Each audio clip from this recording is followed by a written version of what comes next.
nga walay tao nga makapasaylo og sala gawas ang Dios lamang.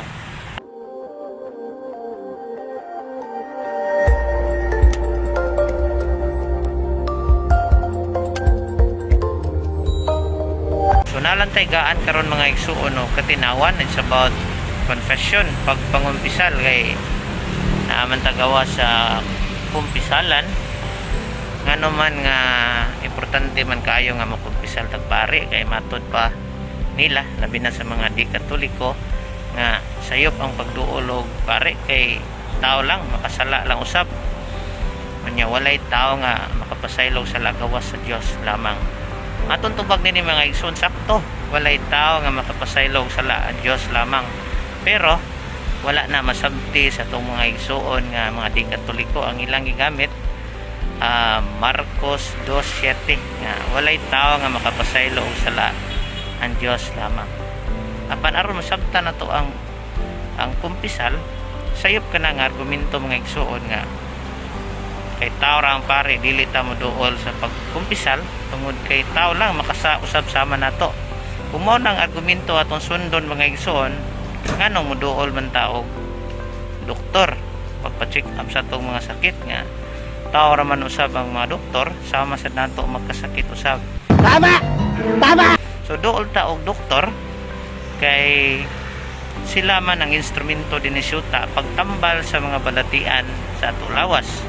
Ingon usab niya na ang pagkumpisal sa pare. Moduol ta sa atong kaparian kay di na to ikalimod nga ang Dios tugyan sa iyang gahom ngadto sa mayang mga apostoles pagpamasaylo og sala naa sa Juan 20:21-23 nagingon si Kristo, dawatan ninyo ang Espiritu Santo sa bisan kinsa nga sala nga inyong ipasaylo usab. Mo na inungdan mga igsoon nga miduol ta pare aron pagdawat sa grasya sa pagpasaylo kay matod pa ni Kristo ang inyong ipasaylo usab. Apan ngano man nga moduol man ta og kumpisal o nganong mangumpisal man ta mga igsoon.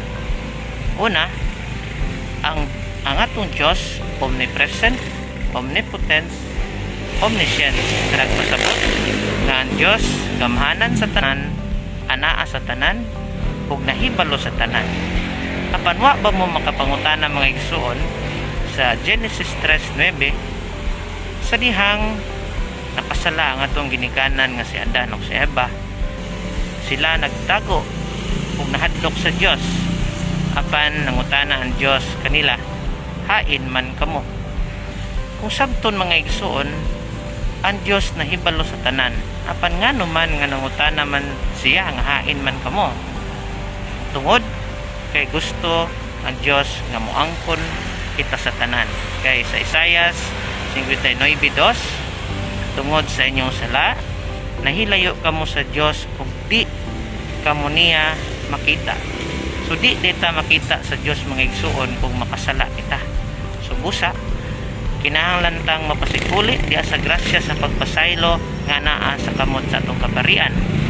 Kung matod pa nila gamit sila sa Marcos 2:7 nga walay tao nga makapasaylo og sala gawas ang Dios lamang. Apan wa nila sabta mga igsuon ang konteksto ni ana nga kung atong iatras sa Marcos 2:5 sa diyang si Kristo na masaylo og sala ang katawhan nga wala motuo kaniya nagingon nganong namasaylo man ni siya sala nga wala may tao nga makapasaylo og sala kundi ang Dios lamang. Dili gikan sa Dios kana nga pulong, gikan na sa katawhan nga wala motuo ni Kristo.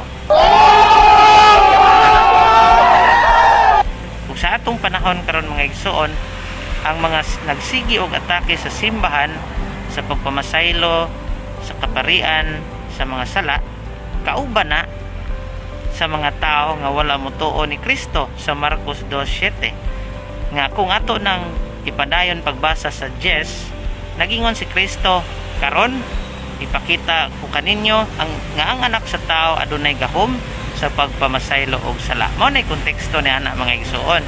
Dili na nila magamit kay kanang Marcos 2:7 pulong na sa wa motuo ni Kristo. Kung sa atong panahon karon daghan day kayo ang kauban sa wa motuo ni Kristo nga nagsigi og atake sa simbahang Katoliko mahitungod sa pagpamasaylo og sala. Tama! Tama! Busa, kanunay tang muduol sa atong kaparian aron kanunay magtubod ang grasya ni Kristo sa pagpamasaylo nga anaa lang sa Santa Iglesia. O mao na ato sharing mga igsoon. Daghang salamat. In nomine Patris et Filii et Spiritus Sancti. Amen.